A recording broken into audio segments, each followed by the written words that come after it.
महिनाभर मी प्रेरणा स्वतःला पंप करू लागलो की कुठून तरी काहीतरी मला प्रेरणा मिळेल.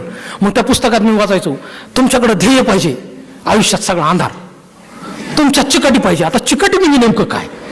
कित्येक दिवस तो प्रश्न मी स्वतःला विचारत होतो, चिकाटी म्हणजे नेमकं काय. नंतर कोणी म्हणलं की आयुष्यात ध्येय मोठे पाहिजेत, उंचीचे ड्रीम्स पाहिजेत, मोठे स्वप्न पाहिजेत. आता मोठं स्वप्न म्हणजे काय? लईत लय ऑडी पाहिजे का?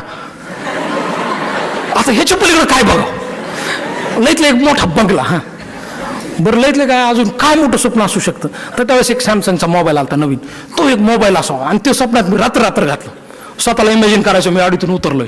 कारण त्यातच सांगितलं काही पुस्तकामध्ये की तुम्ही जे बघताल, जे अनुभवताल, जे विचार करताल तसे तुम्ही होताल. मग आणि ते मी अनुभवून पाहिलं ना, जवळपास 6 महिने अनुभवून पाहिलं, काहीच बदल व्हायना. मग म्हणलं हे काहीतरी चुकायलंय बरं का. आणि मग नंतर कळालं की हे सगळं आहे. नंतर पहिलं कुठून तरी पहिलं पाऊल टाकावं तर लागेल, जिकडं जायचं तिकडं, पण टाकायचं तर कुठं टाकायचं. मग एक मित्र म्हणला तू काय कर. त्याच्यात मी त्यावेळेस काही याचं पुस्तक वाचलं होतं, कोणतं तरी MPSC, आता मला नाव आठवत नाही, IAS झाले होते ते, त्यांचं पुस्तक वाचलं होतं. तर त्यांच्या पुस्तकात त्यांनी सांगितलं की मी डेली 5 तास अभ्यास करायचो. माझं ध्येय सरळ होतं, मी ठरवलं होतं भारतीय प्रशासकीय सेवेत जायचं होतं. माझ्यात देशप्रेम करायचं स्वप्न होतं. मग माझ्यात देशप्रेम असं जागृत झालं रात्रीच. आपल्यात नाही का अचानक येतं देशप्रेम, तसं जागृत झालं. आणि मी म्हणलं आता डायरेक्ट MPSC, आता दुसरा मार्गच नाही, डायरेक्ट अधिकारी. आणि मग ते ठोकळा घेऊन आलो एवढा मोठा. सगळ्यांनी पाहिला असेल ठोकळा? हा पाहिला असेल. ॲग्रीचे मुलं म्हणल्यावर मॅक्झिमम पाहिला असेल, कारण की ॲग्रीचे मुलं जास्त पास होते असा एक भ्रम आहे किंवा समज आहे किंवा काय मला नाही सांगता यायचं. तर मग तो ठोकळा आणला. मग मी त्याच्यात त्या राजधान्या बघितल्या, तर बरेचसे विषय पाहिले त्याच्यातले. आणि मग मी 4-5 दिवस त्याचा अभ्यास केला. मग मुद्दा म्हणून सिरियस चेहरा करायचा एकदम. अभ्यास वाटलो पाहिजे ना क्लासेसला जाताना. घरच्यांकडे जाताना मुद्दा म्हणून म्हणायचं काय करतो सध्या? MPSC.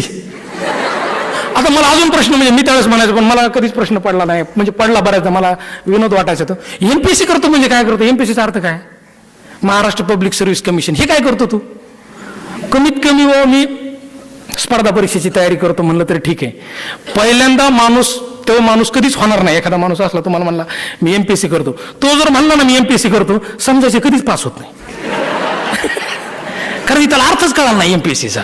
आणि ज्याला प्रशासकीय अधिकारी व्हायचे त्याच्यात ते स्किल पाहिजे, तर ते सुद्धा नाही. अभ्यासाची तयारी पाहिजे. आणि मला पहिले माझा मुखवटा उतरला की बाबा आपण ही परीक्षा पास होऊ शकत नाहीत. आज मला सांगायचं तात्पर्य, मी MPSCचा विषय यासाठी काढला की बऱ्याच जणांच्या डिग्रीनंतर 2 ते 3 वर्षाच्यात वाया जातात.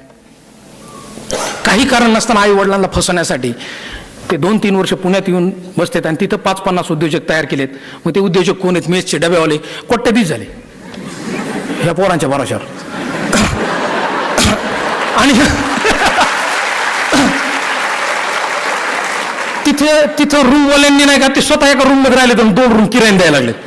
त्याच्यात बेड सिस्टीम, त्याच्यात ते पोरग जाऊन तिथं अभ्यास करते, अर्ध वेळ चहा पिते आणि चर्चा करते की या भारताच्या राजकारणात काय चाललंय म्हणून. कारण त्याला दाखवायचं ना मी MPSC करतो म्हणून. आणि मग तिथल्या क्लासेसवाल्यांचा धंदा मोठा झाला. हे IAS अधिकाऱ्यांनी मोटिवेशनल लेक्चर्स दिले. मला कोणावर टीका म्हणून नाही, पण आयुष्याचं ध्येय काय IAS IPS नाहीये किंवा एखादी स्पर्धा परीक्षा नाहीये. आयुष्यात सक्सेसचे हजारो मार्ग आहेत. पण आपण मध्यमवर्गीय, आपले आई वडील, त्यांनी काय पाहिलेलं असतं? त्यांनी पाहिलेलं असतं तहसीलदार, डेप्युटी कलेक्टर आणि कलेक्टर. आणि ते आपल्याला म्हणतात मग काय करतो तू? आता ह्याला बी काही येत नसते, ह्याला कसं तर 2-3 वर्ष टाइमपास करायचा असतं. मग हे म्हणतो मी MPSC करतो. मग ते स्वप्न पाहतात माझा मुलगा तहसीलदार होईल, माझा पोरगा कलेक्टर होईल. आणि 2-3 वर्ष ते पुण्यात राहतं, पुण्यात फिरतं. आज 2-2.5 लाख पोरं पुण्यात फिरत राहतात. आयुष्याची त्यांची माती झाली. 4-4 वर्ष आयुष्यातले गेले. डिग्रीतलं सगळं विसरून गेले. कोणतं स्किल नाही, काही नाही. त्यातले किती मुलं पास होणार आहेत? 70, 80, 90, 100च्या वर जागा नाहीत. मग बाकीच्या मुलांनी, माझं एक म्हणणं, UPSC MPSC IAS एक्झामची तयारी करा, पण पहिले स्वतःला ओळखा, आपण त्या रेंजला आहोत का नाही. कुणाचं ऐकून तिथं जाण्यात काय अर्थ नाही. कुणाचं मोटिवेशनल स्पीच ऐकून तिथं जाण्यात काय अर्थ नाही. आज महाराष्ट्रात सगळ्यात जास्त मजा कोणाची माहिती आहे? मोटिवेशनल स्पीकरची धूम चालली यांची. का बरं? कारण की सगळं पोरं फ्रस्ट्रेशन मध्ये आहेत. सगळे पोरांना मोटिवेशन पाहिजे, नाही तर मग दर्दभरी स्टोरी पाहिजे फ्रस्ट्रेशनसाठी. मग त्याच्यात कुणाचं किशोर कुमारचं एखादं गाणं पाहिजे. म्हणजे ह्या 2 गोष्टी आज लय विकल्या चालत. त्याच्यामुळे ह्या मोटिवेशनल स्पीकरचं एवढं फौल आहे. म्हणजे मी डायरेक्ट म्हणतो, आणि त्याच्यात हे startup India, make in India आल्यामुळं तर ह्यांना असं वाटतं की आता हे आपल्याला उद्योजक बनवायला शिकवतील. तुम्ही बघा, फेसबुकवर बरेच जण असतील ना, फेसबुकवर नाही असं कोण नाही आता महाराष्ट्रात तरी कोण नाही पोरांपैकी, तर त्याच्यात अशी इतकी मोठमोठाले स्वप्न उद्योजकाच्या बाबतीत सुद्धा दाखवतात की तुमचे पैसेच नव्हते आणि बिल गेट्सने एका पत्र्याच्या रूममध्ये कंपनी चालू केली. अरे त्यांची प्राप्त कंडिशन वेगळी, आम्हाला इथं भाऊकीच्या लग्नाला जावं लागतंय, आम्हाला नाही ना पैसे करून जमत, आम्हाला नाही ना त्या बिल गेट्स सारखं पैसे करून जमत, आम्हाला मामाच्या मुलाला लग्नाला गेलं नाही आयुष्यभर मामा बोलायच नाही ना. म्हणजे आपल्याला सामाजिक परिस्थितीचं भान ठेवणं गरजेचं आहे. आपल्याला इथं नातेगोते सांभाळणं आहे, आपल्याला इथली सामाजिक परिस्थिती बघणे, आपल्याला प्रत्येक गोष्ट बघणे, तर आपण काही टोटल पैसा करू शकत नाही. त्यामुळे ह्या काही स्टोऱ्या आणि ह्या काही मोटिवेशनल स्टोऱ्या आपल्या काही कामाला येत नाहीत, हे सगळे उद्योजक हेच सांगतात. मग त्यांनी काय होतंय, माणूस तुम्ही एखाद्या मोटिवेशनल किंवा माझं बी ऐकलं तर रात्रभर स्वप्नार, आणि सकाळी गेले हे स्वप्न लगेच उडून जातं ना, कारण ते शाश्वत सत्यच नाही आहे. आयुष्यात काही निर्णय घेऊ नका, आयुष्यात स्वतः काही विचार करा, स्वतः वाचायला शिका. जोपर्यंत स्वयंभू होत नाहीत, जोपर्यंत स्वतः विचार करत नाहीत, तोपर्यंत काही होत नाही. कारण की ही सगळी मोटिवेशनल स्पीकर म्हणतात, धीरूभाई अंबानीच मी सांगितलं आता, मोठमोठ्याली उदाहरणं, मोठमोठ्याली स्वप्न, पण एकही मोटिवेशनल स्पीकर सांगत नाही की उद्योगधंद्यासाठी सगळ्यात पहिले काय लागतं, तर पॅन कार्ड लागतंय, त्याच्यानंतर दुसरं काय लागतं, आता तर आधार कार्ड लागतं.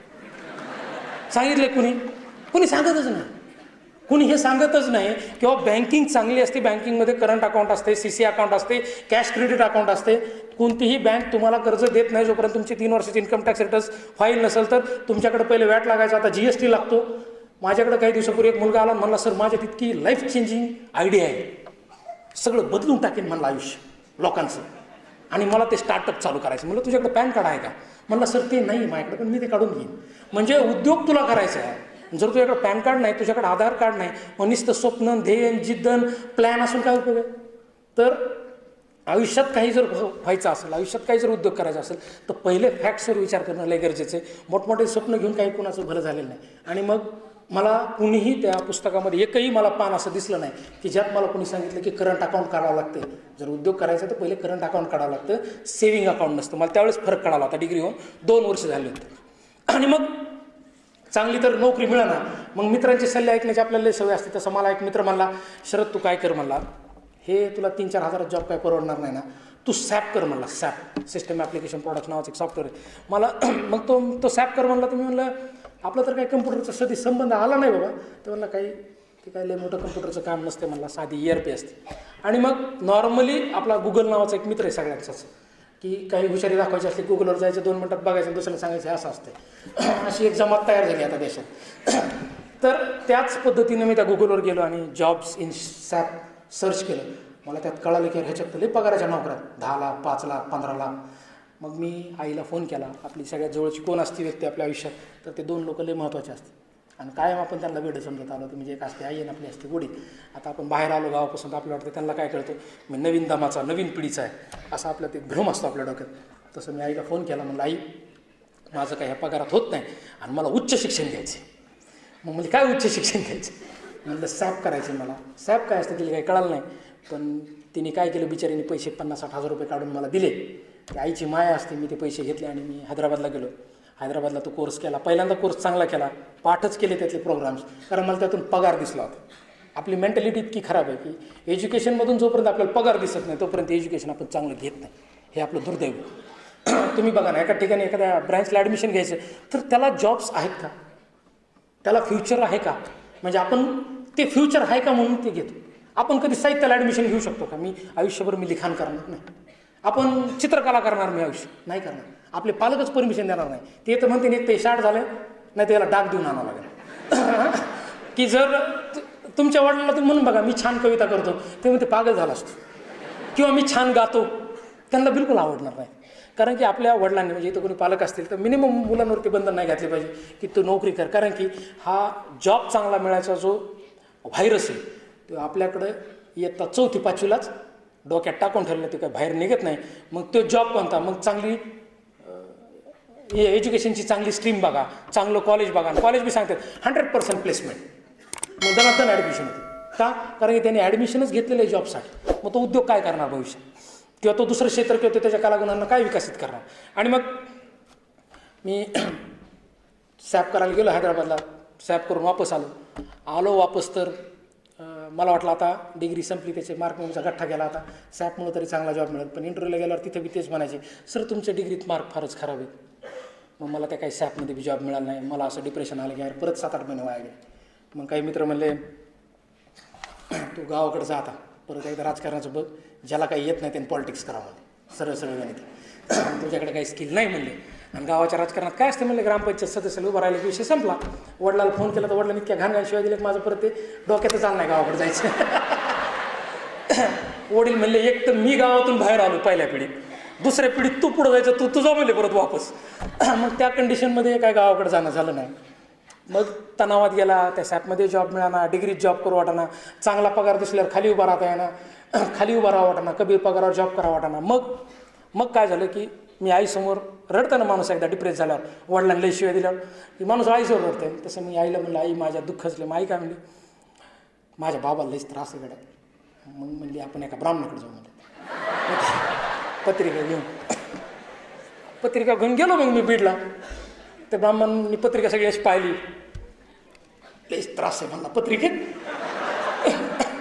म्हणलं काय त्रास आहे, 7.5 आहे म्हणला पत्रिकेत.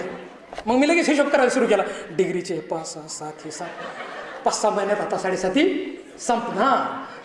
ते म्हणलं, मी म्हणलं कधी संपती 7.5?